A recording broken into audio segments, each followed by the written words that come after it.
Universidade do Estado da Bahia, pela Juazeiro, que é doutoranda, né, em psicologia, que é mestre em educação, né, e além de tantas outras coisas, viu?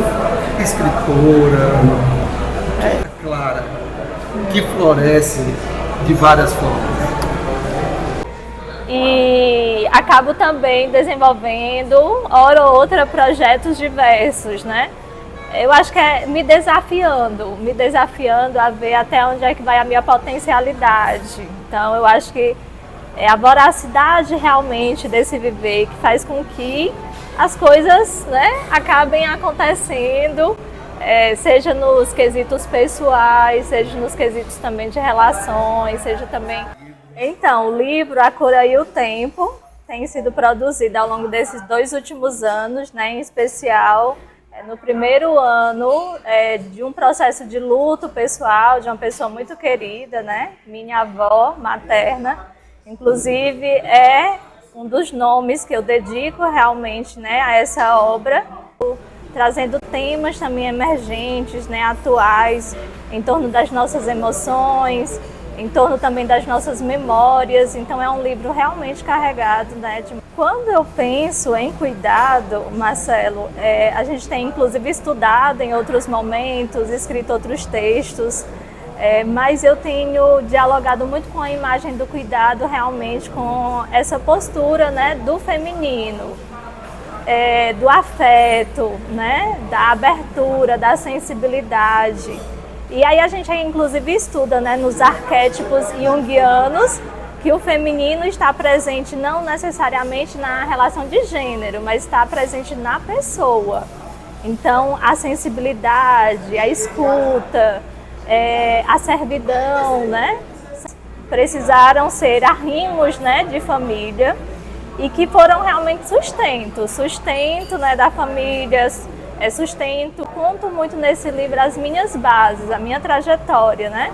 E eu conto, inclusive, tem um dos textos, Quarar Sonhos, que eu vou relatar sobre minha avó e tias, né? Inclusive, quarar é um verbo que a gente vai trazer essa ideia da espera, do esbranquecer, né? Um determinado tecido. E aí eu trago, inclusive, relatos pessoais dos sábados pela manhã, em que delas, né?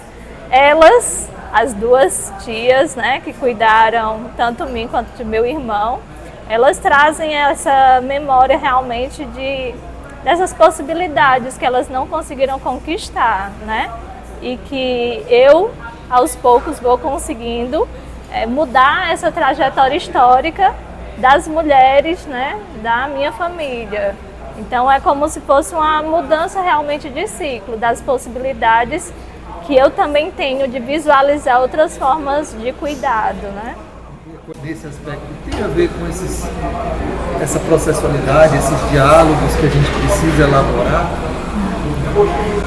Olha, Marcelo, você e tantas outras pessoas, leitoras desse livro, trazem esse tema de maneira muito vivaz, né? A questão do tema luto. E é interessante, mas é um luto que pode ser reelaborado. A partir da minha experiência, né, que eu vivenciei e vivencio ainda, eu sempre, assim, vou encarando o luto como se fosse uma mudança realmente na vida, na trajetória. A gente não fica a mesma pessoa.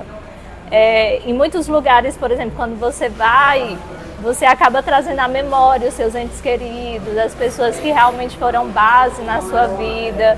Você traz, né, uma conexão realmente com as pessoas, leitores, né, que já leram esse texto, e que traz, assim, que é um momento muito doloroso de você precisar fechar a porta física, por exemplo, da casa dos seus pais ou da casa dos seus avós, né?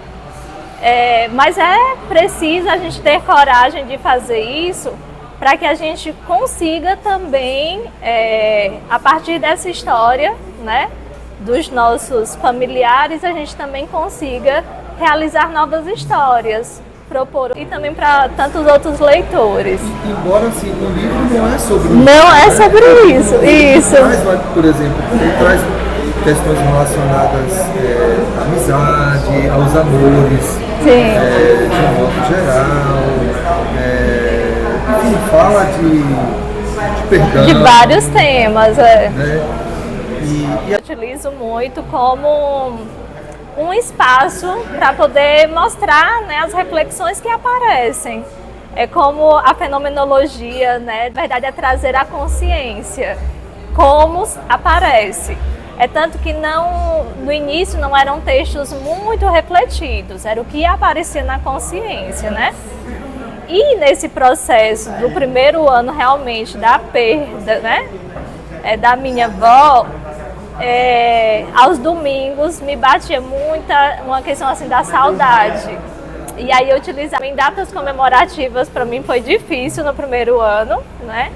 E acabava o quê? Amenizando através da escrita. Então ele, na verdade, nasce de maneira muito despretensiosa. Eu acho que nasce inicialmente como um processo de autocura. E aí, ao ver, né, escritos se formando, eu disse assim, eu acho que a gente pode compartilhar, né, no mundo esses escritos.